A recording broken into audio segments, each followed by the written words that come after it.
Why did you decide on the same? Why go through the challenging path of starting up and setting up a consulting practice?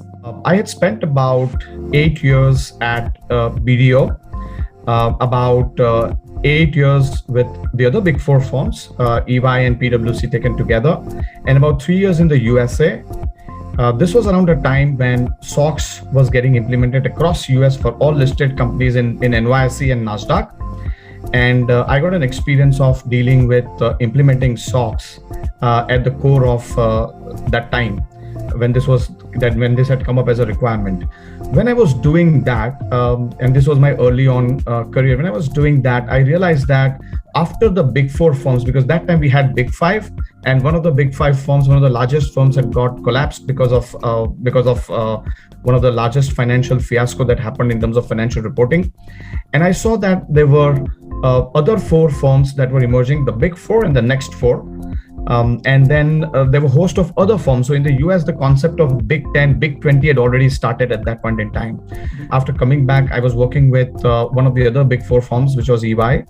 And I saw the trend because India largely follows US model, by and large in the world. Most of our market also for outsourcing IT services, etc., is sitting in the US as one of the largest markets. So we are one of the largest suppliers of services and one of the largest consumer market for that. So for the services sector and technology sector is US. And I saw that we were broadly going to follow that pursuit of the next four and so on.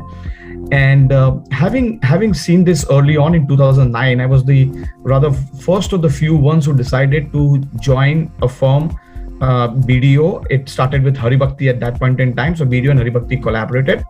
And that's how it became one of the other larger firms in India after the big four.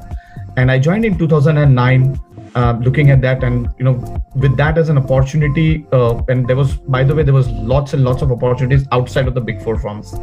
And I made it right up to the national leadership for risk advisory services. And that's how I saw a real entrepreneurship in the professional services business. There were things that developed. BDO had got a split from Hari Bhakti at that point in time, and then I went back to PwC, and from PwC, back again to BDO for a short while, and then we decided as a group of partners to come together and start our own firm with a multinational name.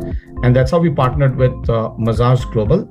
And we started off with Mazars India LLP. We started off mainly in the consulting and advisory domains, largely into consulting and financial advisory services. And that's how the journey started. You rightly said that it was a very difficult time because just after we started and things fall in place with respect to our new firm, we had COVID pandemic hitting us very hard in March 2020. And then we had to take some real hard steps. But the whole idea that has kept us going and evolving and also thriving in some recent past is the journey of entrepreneurship that we believed in as a group of partners that brought us together, that enabled us to stick together in even difficult times.